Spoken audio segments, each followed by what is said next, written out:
دوستو آج کی ویڈیو میں ہم آپ کو رویندرا کوشک کے بارے میں بتائیں گے۔ رویندرا کوشک جو را کا ایک ایجنٹ تھا جس نے پاکستان آرمی میں انٹری ماری اور میجر کے عہدے تک پہنچ گیا۔ یہ رویندرا کوشک شری گنگا نگر راجستھان میں 11 اپریل 1952 میں پیدا ہوا۔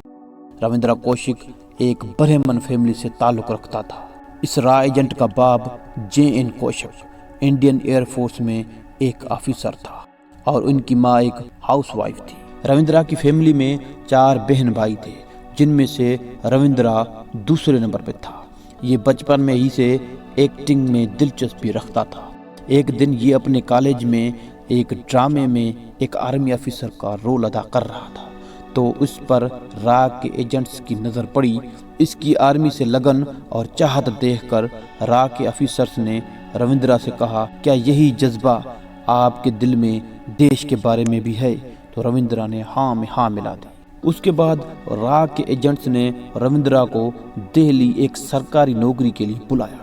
رویندرا کو یہ پتہ نہیں تھا کہ یہ را میں بھرتی ہونے جا رہا ہے۔ رویندرا کے تمام امتحانات لینے کے بعد اس کو بتایا گیا کہ ہم آپ کو را میں بھرتی کر رہے ہیں۔ را میں انٹری ملتے ہی کالج کے بعد رویندرا کی ٹریننگ امرتسر میں شروع ہوئی اور اس ریکروٹ کو ایک اہم مشن کے لیے تیار کیا جا رہا تھا جس میں اس کو پاکستان بھیجا جاتا تاکہ وہ را کے لیے پاکستان میں کام کر سکے۔ اس کو پاکستان میں رہنے کے لیے پاکستان کی زبانیں سکھائی جا رہی تھی۔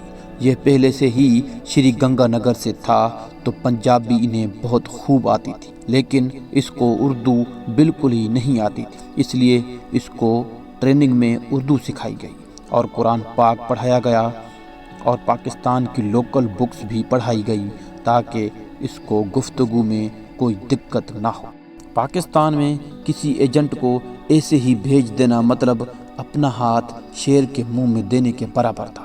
اس لیے را کے آفیسرز نے ایک فیصلہ کیا کہ رویندرا کو پہلے کچھ اور ملکوں میں بھیجا اور اس کو مشنز دیے جو کہ رویندرا نے 6 سے 7 ملکوں میں اپنے کامیاب مشن کیے۔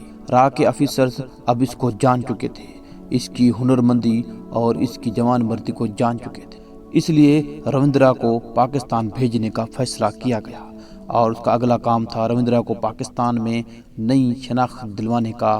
سرکاری ریکارڈ میں جس طرح ایک ایجنٹ کو ختم کر دیا جاتا ہے اسی طرح رویندرا کوشک کو بھی سرکاری ریکارڈ میں فوت قرار دیا گیا تاکہ اگر یہ پاکستان میں پکڑا بھی جائے تو اس کو انڈین ثابت نہ کیا جا سکے، تاکہ انڈین گورنمنٹ پاکستان کے ساتھ ساتھ پوری دنیا کو جواب دینے سے بچ جائے۔ اس لیے اس کا نیا نام نبی احمد شاکر رکھا گیا۔ اس کے بعد رویندرا کوشک کو جو نبی احمد شاکر بن چکا تھا اس کو بالآخر 1975 میں پاکستان بھیجا گیا۔ آپ کو ایک چھوٹی سی کہانی سنانا چاہتا ہوں، اور کہانی ایک ایسے شخص کے بارے میں ہے جو کہ 1976 میں 23 سال کی عمر میں پاکستان آیا تھا۔ اور یہ شخص جو ہے یہ کون تھا، اس کے بارے میں ایک انڈین اخبار ہے ٹیلی گراف میں اس کی سٹوری شائع ہوئی تھی 2002 میں 30 دسمبر 2002 کو۔ اور اس شخص کا جو اصل نام ہے وہ ہے رویندرا کوشک، لیکن اس نے اپنا نام تبدیل کیا اور اس کا نام بن گیا جی نبی احمد۔ اس کو پاکستان کا شناختی کارڈ یعنی کہ نیشنل آئیڈینٹی بھی دلوائی گئی اور اس کو مکمل سیٹ اپ کراچی میں دلوایا گیا۔ پر اس را کے ایجنٹ کو پاکستان میں لمبے عرصے تک رہنا تھا اور اس کو پاکستان میں شادی کرنی تھی، بچے پیدا کرنے تھے اور دوست بھی بنانے تھے۔ اس لیے سب سے پہلے اس نے کراچی یونیورسٹی میں LLB میں ایڈمیشن لیا اور لوکل دوست بھی بنائے اور لوکل جگہوں پر کام دھندے بھی کیے۔ اس دوران نبی احمد شاکر یعنی کہ رویندرا کوشک کو ایک نیوز پیپر میں پاکستان آرمی میں بھرتی کی ایک خبر ملی تو اس نے اپنی را ایجنسی سے پاکستان آرمی میں جوائننگ کی پرمیشن لی، جو کہ را نے اسے خوشی خوشی پرمیشن دے دی کیونکہ جو چیز اس را ایجنٹ کو آرمی میں ملتی وہ کہیں اور کہاں ملنے والی تھی۔ یہ اس کے لیے بہت بڑا شارٹ کٹ تھا۔ امتحانات کے بعد نبی احمد شاکر کو پاکستان آرمی میں سلیکشن مل گیا۔ یہ اس کے لیے ایک بہت بڑی خبر تھی۔ آرمی جوائن کرنے کے بعد نبی احمد شاکر، جو کہ اصل میں ایک بہروپیہ تھا، اس نے آرمی میں دوست بنائے اور اپنے کمانڈرز کا اعتماد جیتا، اور اب اس پہ کسی کو کہاں شک ہونے والا تھا کہ یہ ایک را کا ایجنٹ ہے۔ اور صرف 25 سال کی عمر میں پاکستان آرمی میں اس کو میجر کے عہدے پر ترقی بھی دی گئی۔ یہ پاکستان کے لیے بہت بری خبر تھی کہ ایک دشمن ایجنٹ کو اتنا اہم ترین عہدہ مل گیا تھا۔ کہتے ہیں کہ اس ایجنٹ نے زیادہ تر انفارمیشن ایٹامک پروجیکٹس اور میزائل پروجیکٹس کی انڈیا کو بھیجی تھی۔ اس کو میجر بنے 2 سال ہی ہوئے تھے کہ پاکستان آرمی میں ایک درزی کی بیٹی جس کا نام امانت تھا، اس سے پیار ہو گیا، اور اس را ایجنٹ نے را کی پرمیشن سے اس لڑکی امانت سے شادی کر لی، کیونکہ اس شادی سے روندرا کوشک کو بہت مدد ملنے والی تھی اور شک کی کوئی گنجائش ہی نہیں رہتی، ایک تو شادی شدہ، دوسرا پاکستان آرمی میں ایک میجر۔ یہ سب را کا ایجنٹ 1979 سے 1983 کے درمیان کر رہا تھا۔ اس دوران بہت سی انفارمیشن انڈیا کو بھی بھیج چکا تھا۔ یہ را کا ایجنٹ روندرا کوشک، جو کہ پاکستان میں نبی احمد شاکر تھا، اس کے کام سے انڈین گورنمنٹ بہت خوش ہو کر انڈین پرائم منسٹر SP چھمن نے اس کو بلیک ٹائیگر کا ٹائٹل بھی دیا۔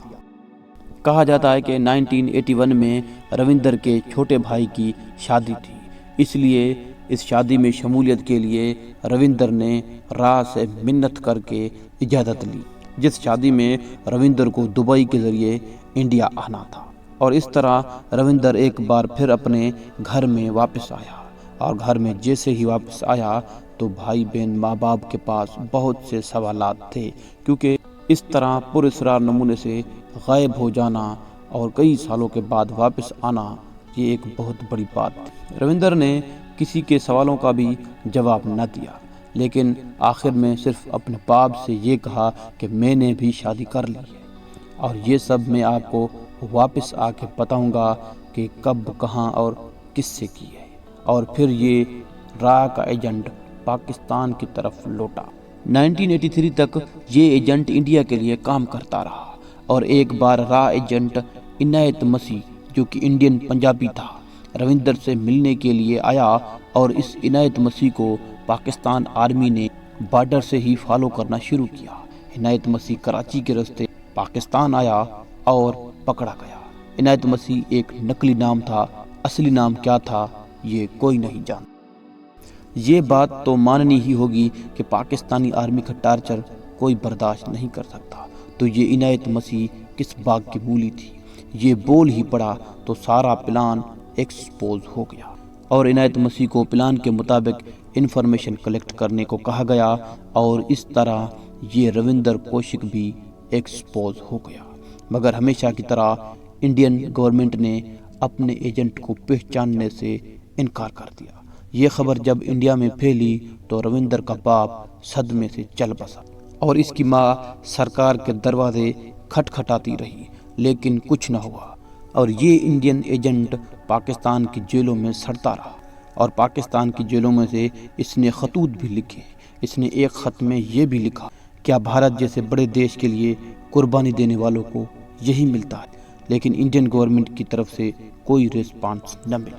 انڈین گورنمنٹ کی طرف سے کوئی ریسپانس نہ ملنے کی وجہ سے 1 نومبر 2001 کو میاں والی جیل میں روندر کوشک، جو کہ نقلی نبی احمد شاکر تھا، اس کو پھانسی دی گئی، اور ملتان سینٹرل جیل کے پیچھے اس کو دفن کیا گیا۔ یہ اس طرح ایک را کا ایجنٹ جو پاکستان میں ملتان سینٹرل جیل کے پیچھے دفن پڑا ہے۔ میرے عزیز دوستو، یہ وہ ایجنٹس ہیں جو اپنے ملک، اپنے دیش کے لیے سب کچھ کرتے ہیں، لیکن سرکاری قانونوں کے مطابق یہ جب پکڑے جاتے ہیں تو ان کا دیش ان کو اپنا ماننے سے انکار کر دیتا ہے، چاہے ان کو کسی بھی مشکل سے گزرنا کیوں نہ پڑے۔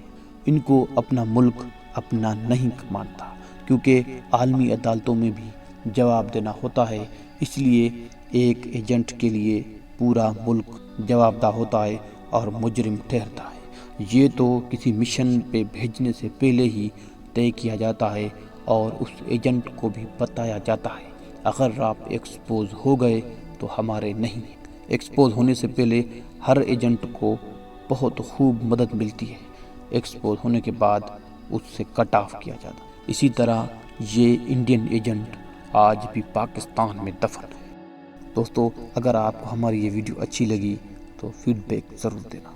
تو ملتی ہیں کسی اور ویڈیو میں، تب تک کے لیے اللہ حافظ۔